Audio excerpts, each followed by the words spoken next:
Hello, welcome to another Friday set artwork video.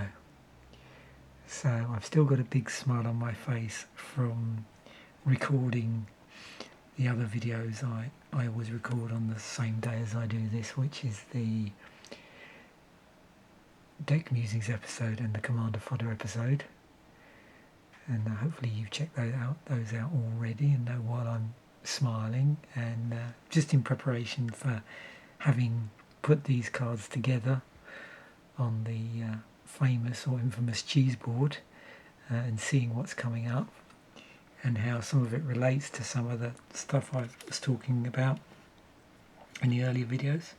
It's nice to see that I actually do have some of those cards.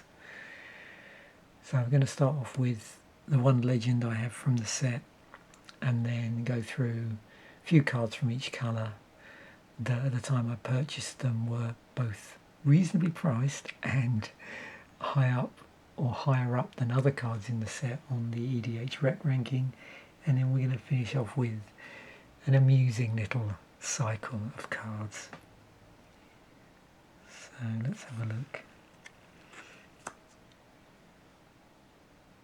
And this set, probably with the other set as well, we've seen the return of some cards with slightly cheesy artwork which were very much of their time.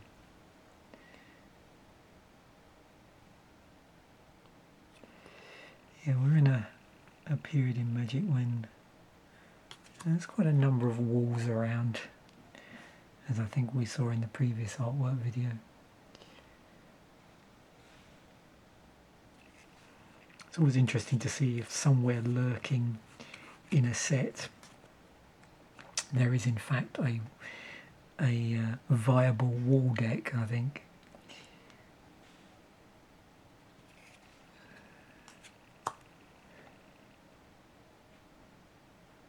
And here is Merfolk Looter, which I did, well, this actually came up in, I think when I was talking about a previous deck in an episode of Deck Musings. We're talking about looters, I believe. So not this week's deck, but previous week's deck. Culling the week.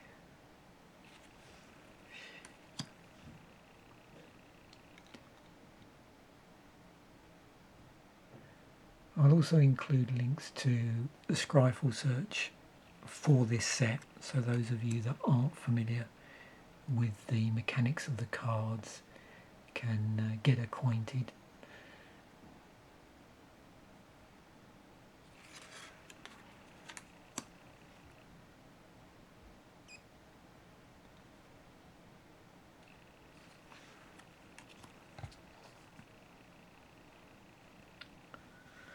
Oh, these are quite slippery.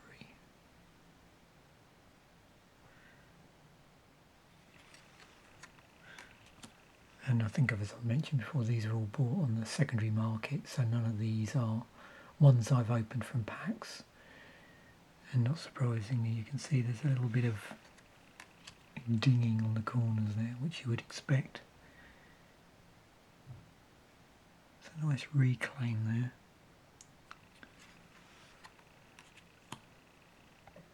It's funny, I saw this and thought, I wonder if I did end up including this in my in the spike deck that I built.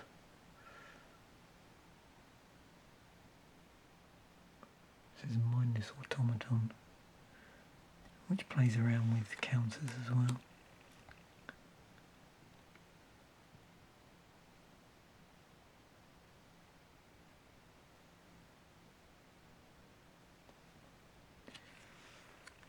Now we have Spellbook.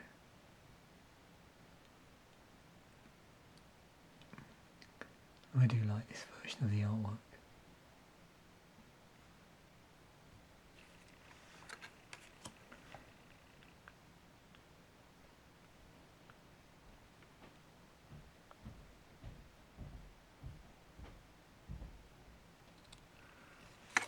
And this is the cycle, so we've got a cycle of keepers here. Now this came up when I was discussing certain a certain type of card which has a sort of levelling ability across the board. So just to show you the first one, I know I don't normally show you the rules text, but you can see on this one we've got plays ability only if you have less life than target opponent. And all the different keepers have a slightly different effect that goes with that. So this one's the life gain one, and the blue one's the draw a card and so on. But you can have a look at these when I from the link that I include to the Scryfall search. So we've got the Keeper of the Light, Keeper of the Mind, and the Keeper of the Dead, which is the destroying non-black creature one. Now also the condition on them varies as well. A little bit on some of the cards. So if you're looking through the set, keep an eye out for that.